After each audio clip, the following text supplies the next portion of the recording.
going to take the time to bring it down to my level because I'm going to have to bring it up. And I am expecting that you bring it up for my baby doll, the baby spice of them all, RJ Creamer.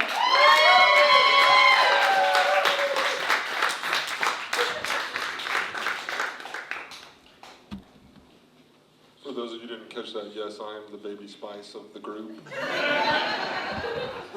It seems unorthodox, I know. You see, I used to be the tough one, but then we added Jay, so I became the heartthrob. It doesn't have anything to do with the fact that I'm the only one that's single and without children. Just eat your heart out. If you didn't hear before, my name's RJ Creamer. That's obviously not my real name. People often ask me what my real name is. To that I say, none of your fucking business. I go by RJ for one reason and one reason only. Tax evasion. Mostly. I'm actually really glad you guys are here tonight. This is really fantastic. Thank you so much for coming out and supporting us. You don't need to clap it, that's fine. But it's been a real climb to get here. Like, if this is the greatest thing I ever do, so fucking be it, baby. I don't think you guys understand. I was born in a place called Marion, Ohio, where my main occupation was selling bad weed. Yeah. I'm proud to say I live in a townhouse in Columbus, Ohio, and I sell bad cocaine. Thank you. It's a meteoric rise. They're going to do a 60 Minutes on me. I didn't really want to be a drug dealer, but when you're this big and you don't play sports, the employment opportunities are limited. But I'm actually proud to say I'm not a drug dealer anymore. I do not deal drugs. I sell designer bags now. And I give the drugs away for free. If you're confused on how that works, if you want to see me on the patio after the show, we can get you taken care of. You guys smoke weed? You laughed at Gilly's jokes, I would assume you smoke weed. Man, I love smoking weed. You guys want a little weed pro tip from an ex-drug dealer? Yeah. I'll go ahead and break it down for you. We'll have a quick TED Talk. All right, so the next time you go to buy weed, right, you're going to go to a gas station that's closest to your weed man's house. You're going to call him and you're going to ask him if he wants anything. He's at the house all day, he's going to want something. He's going to want 2 bags of combos and a vanilla Coke. That's $5.66. Keep this in mind. You're going to get to his house. He's going to offer you money for the snacks. Don't take the money. This is where I don't really want to call it a scam, but you're going to say you want paid in weed. He has a surplus of weed. He's going to give you about $20 to $25, depending on how good of friends you are with him. So on that $5.66 investment, you've then made $14.36. Let's say you buy weed 100 times a year. That's every 3.65 days. That's a savings of $1,436. Like, I've sold these drugs, people. Here's a fun drug dealing story for you. One time I was buying a very large amount of cocaine in a basement, but the problem was there was a bit of a language barrier, that being the 2 guys I was buying it from spoke Spanish all their lives, and I failed Spanish too in high school. They were trying another classic drug dealer trick. Let me tell you about it now so you can watch out for it. They let you sample from bag A, but you buy from bag B. Yeah, classic trick, but I'm a veteran in the game. I know what's going on. The problem is, I don't know the language to convey the problem. So the best I could come up with was, cocaína uno es bueno. Cocaine 1 is good. Cocaína dos es como se dice crushed up drywall. And that roughly translates to, cocaine 2 is crushed up drywall. Now I knew my translation was accurate because I could see the surprise in their eyes that I spoke the language. But they tried to pretend to be confused. They said, K? And I said, I don't even know what that means, friend. That means what? And I didn't know how to convey the anger and seriousness of the situation, so the best I could come up with was, Estás papi grande. Estás papi grande. Which roughly translates to, I am the large father. I am the large father. And I shot them both.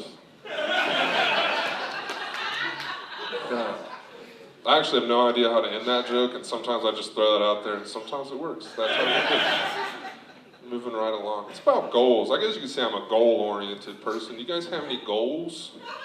Actually, Ian already hit on New Year's resolutions and nobody was participating. You know what my New Year's resolution is? It's just get in better shape. You know why? The other day I had a dream, and in my dream I was running, you know, like you do in a dream. You don't know where you're running from, but you're just running. And after a while I realized I'd been running for a while, and I was like, wait a minute, this isn't something I do. This is a fucking dream. And then I floated right out of it and woke up.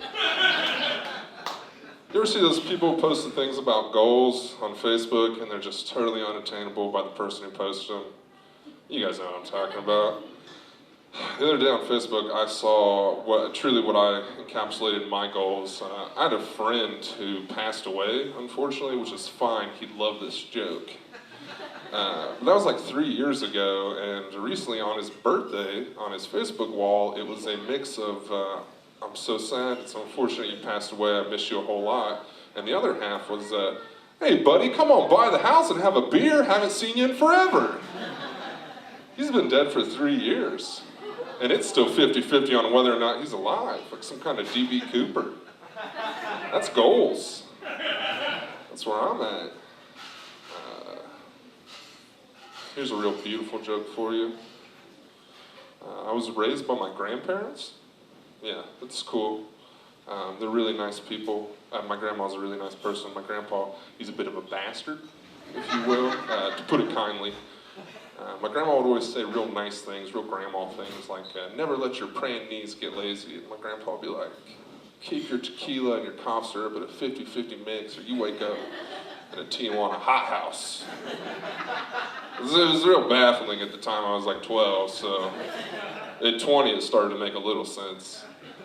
My basketball coach would be like, the best offense is a good defense. My grandpa would be like, the best offense is a BAC of .24 and a broken beer bottle. You know what I'm saying? My friends, you know, your friends as well, would be like, liquor before beer, you're in the clear, a classic lesson.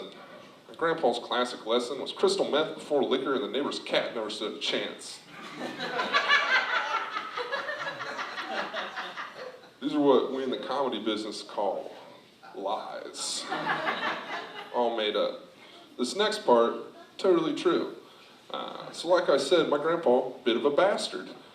So I'm his power of attorney. For those of you who don't know, that means I make all his medical decisions for him. Pretty wild, right? I know. Who trusts me? Anyways, I get a call from his nursing home. She's like, we got George here. I assume it's a medical emergency. Ask her what's wrong. Says, everything's fine. There's a big, awkward pause on the phone. Like I felt it. I was just like, so what's going on today? She's like, well, we caught George in the cafeteria with a female resident. And then I was like, were they fucking? Can he still fuck? Is that something that's in the realm of possibilities to him to have sex? And she's like, oh, God, no. God, no. I was very relieved at that you can't fuck anymore. He was just fondling her breasts. Very junior high, very innocent. I'm like, all right, sick. What's this call for? And she's like, well, because you're his power of attorney, if you give your permission, we have to give them a room for 2 consenting adults to do what they want to do. So you need my permission from my grandpa to get a room with this lady to play with her titties? And they're like, yeah. And I'm just like, all right, mark it in the record books. It's always going to be cool. Never call me again about this. For the love of God. You have ruined Easter for me. So I sat down, and like any logical person, I gotta get high about this. I gotta forget all about this. You wanna know a little bit about my financial status? I had one bong on the floor, I knocked it over into another bong, broke both bongs. That's right, 2 bongs on the floor, extremely wealthy.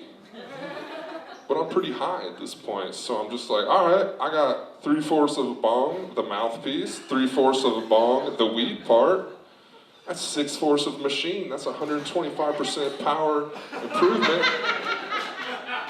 I had strep throat in 2nd grade when we learned how to multiply fractions, so don't trust me on that. So I go to the Dollar General to get my supplies. Little known fact, when you look like this, you can steal from the Dollar General. You just have to know the password, and the password is, you don't get paid enough to stop me. So I get my Gorilla Glue, I get to the counter, and I keep it fucking moving. She's like, sir, you gotta pay for those. And I said, you don't get paid enough to stop me. And I tipped my imaginary cap to her. She's like, you right. Don't come back for a couple weeks. It works everywhere too. Like I'll go into the movies with a rotisserie chicken and a 6-pack of PBR Talls. I'm like, sir, no outside food. And I'm just like, you're a 17-year-old kid that makes $8.75 an hour. Don't be a hero. Like private swimming pools, my swimming pools. Like I'll be in your apartment complex swimming in that pool all day. Security guard comes up and just like, buddy, I'm 300 pounds and I'm wet. And not the fun kind of wet. Like that $12 an hour you're getting paid ain't enough. I'm just like, tight, be out of here when the pool closes. Please. Got it. Tried it the other day when I got pulled over. And I told the cop, I was like, buddy, you're a civil servant. You don't get paid enough to do this. He's like, I know, that's why they let me do this. Pow, pow, and he shot me in the back twice. Yeah, didn't think it was gonna take a social justice turn, did you? You guys all need to be aware when you leave here tonight.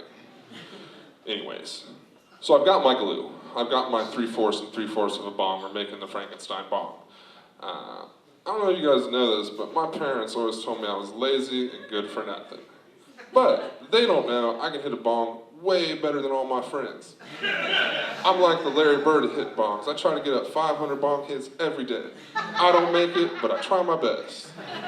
And people are like, man, you're the Michael Jordan of smoking weed. And I said, no, I'm better. I'm like a mythological creature at this point. I'm like King Arthur, some kind of Gilgamesh. Everyone laughs at that joke because they have no idea who Gilgamesh is. Anyways, so I get it seaworthy. It's a fucking monstrosity, but it holds water. I don't know if you know this, but when you use a bong, the only way to do it's like a rental car or like a new car, you just gotta fucking pin it one time. See what it'll do.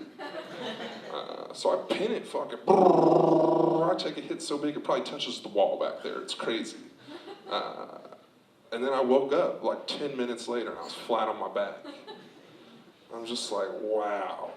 2 of the craziest things just happened to me. One, I didn't let the glue dry. Just a big old shotgun of some super glue fumes. 2, this isn't even the worst thing that's happened to me with my grandpa breaking my bong, a shotgun and the glue. The worst thing that could possibly happen to a person is if you got a call and had to give permission for your grandma to get her tits sucked on by my grandpa. Think about that. Ladies and gentlemen, give it up for your host, my mom's favorite comedian, Angie.